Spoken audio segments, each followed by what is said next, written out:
El maíz del día de hoy es un maíz que tiene que ver con el rey Marash. El día de ayer, Beis Ior, fue el cumpleaños. Tiferes, Shebe Tiferes, la esfire de la belleza, dentro de la belleza, un nivel alto, muy alto de Kdushe, de santidad. Y un maíz impresionante, escuchen bien.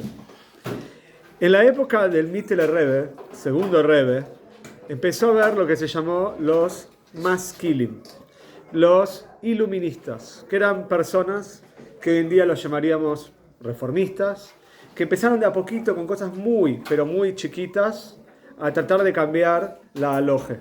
Despacito, alguna cosita acá, allá. Pero los Rebbeim eran muy inteligentes y los Hasidim en general, y se dieron cuenta que esto empezaba con algo chiquito y terminaba con algo mucho más grande. Entonces decidieron que tenían que hacer algo. Pero cuando fue la época del Tzemach Tzedek, del tercer Rebbe de Chabad, del nieto del Alter Rebbe, ahí la cosa se puso mucho más seria, se puso complicada. Y hubo varias reuniones de Rabbonim importantes, entre ellos el Tzemach Tzedek, que tenían que ir a Petersburg, a la ciudad de Petersburg, para discutir y hablar con el gobierno y convencerlos de que no empiecen a obligar a los Yehudim a estudiar cosas que los Yehudim no querían estudiar. Los querían hacer estudiar muchas cosas del idioma ruso. Obvio que los Hasidim hablaban ruso, pero querían que estudien el idioma de manera más profesional. Y también querían que estudien cosas de cultura general, cosas que no era apropiado para los Hasidim. Inclusive había cosas que eran kfire, que eran contra Torah y mitzvahs. Los Rebbeim lucharon. Pero ¿qué pasó? Hubo una tercera reunión. Las reuniones eran muy estresantes, muy complicadas, porque el gobierno se quería meter, y el problema era que había Yehudim, que eran los maskilim, que ellos estaban a favor. Entonces el gobierno decía, acá hay Yehudim, como ustedes, que ellos sí están a favor. Entonces quiere decir que los Yehudim no están en contra, hay Yehudim que están a favor y otros están en contra. El gobierno apoyaba a los maskilim, por supuesto.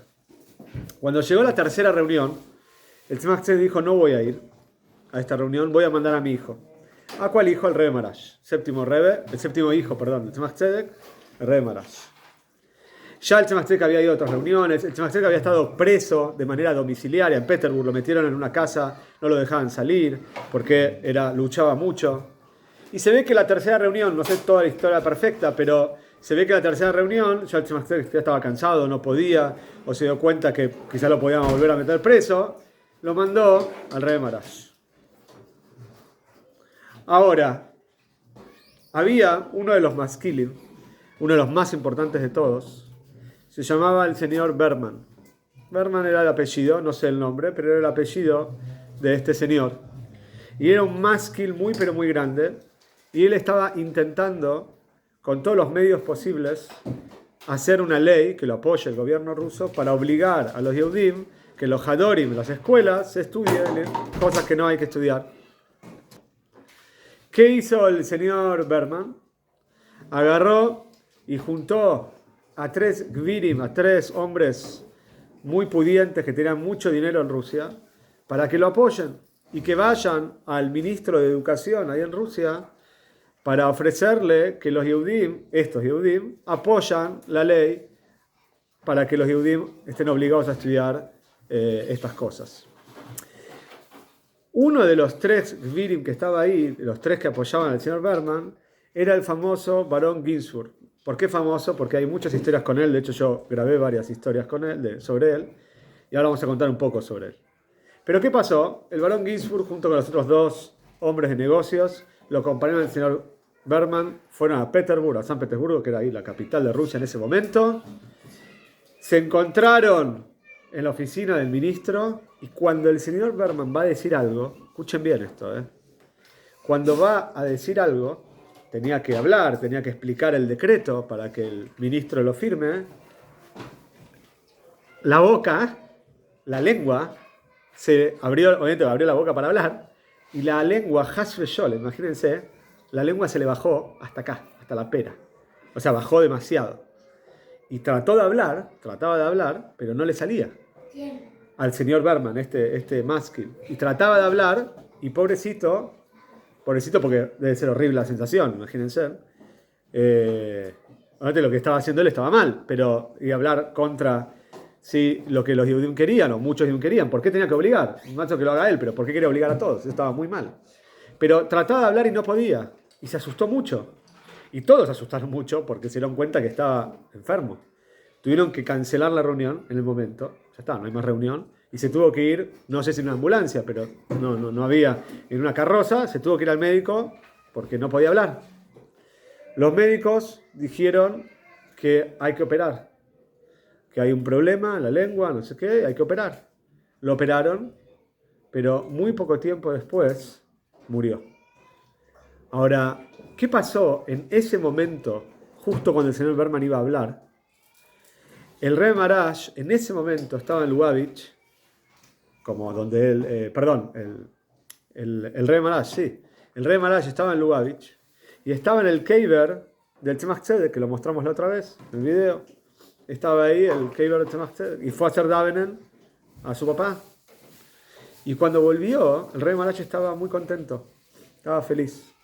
Y le dijo a su yerno, el rey Marash, le dijo a su yerno, dijo, mirá, cuando los espías volvieron de Eretz Israel, en el desierto, que fueron a ver Eretz Israel, y ellos hablaron mal de Eretz Israel, una de las cosas que dice el Medrash, que tuvieron de castigo, es que la lengua se les estiró hasta la panza.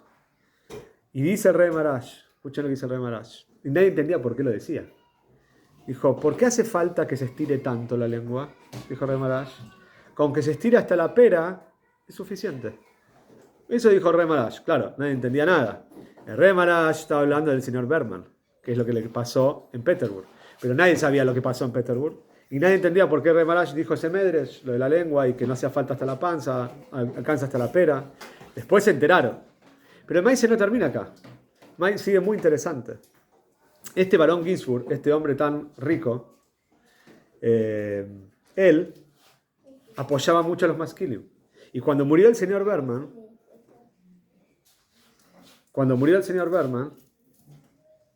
él quería seguir apoyando a los Maskilim. Quería seguir poniendo plata, iba a ponerle a otra persona, pero quería seguir.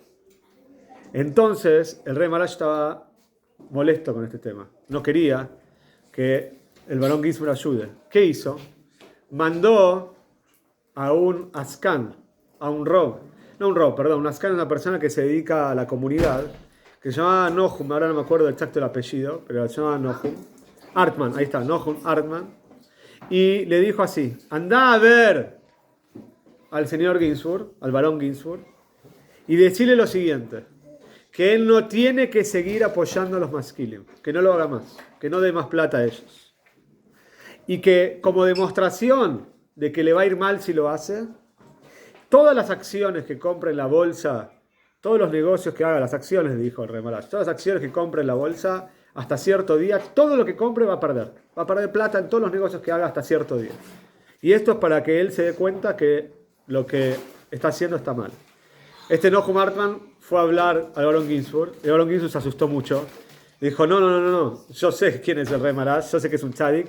No quiero perder plata, voy a empezar a ayudar a los Hasidim, pero tenía un problema, dijo, yo prometí plata a los Maskilim, ya la prometí, ¿qué hago ahora? ¿Qué hago con esa plata? O sea, no se la di todavía, pero prometí mucha plata. ¿Qué hago con esa plata que ya está prometida para ellos? El rey Marash contestó, con esa plata vas a construir un shul en Petersburg, y dice, y eso es lo que vos tenés que hacer, la plata que vas a poner a ellos, la vas a poner en un shul. Y así fue, construyó un shul, ¿sí? Que hasta hoy en día existe y que es un shul que se hace Davenen con el Nusach Harizal, con el Nusach, con el Sidur, con el libro de Davenen del Arizal, ¿sí? Que como Chabad, nosotros usamos Sidur del Arizal, ¿sí? Nusach Harizal, y todo esto ¿por qué? Porque él se lo donó, vamos a decir, él hizo este shul por la indicación del rey Marash. Y esto es una enseñanza que nosotros tenemos que ir detrás del camino de los Rebbeim. Y ese es el camino de nuestro éxito. Y si una persona quiere ir por otro camino, como ya estudiamos, está el camino corto pero largo o largo pero corto. Vos pensás que el camino más corto a veces es un camino que no va con los Rebbeim. El camino después se hace muy largo. Miren lo que pasó de acá. Después está el camino largo pero corto. A veces lo que dice el Rebbe es más difícil de hacer. a veces te cuesta más. Ese camino, a la larga, es el más corto, es el que más funciona.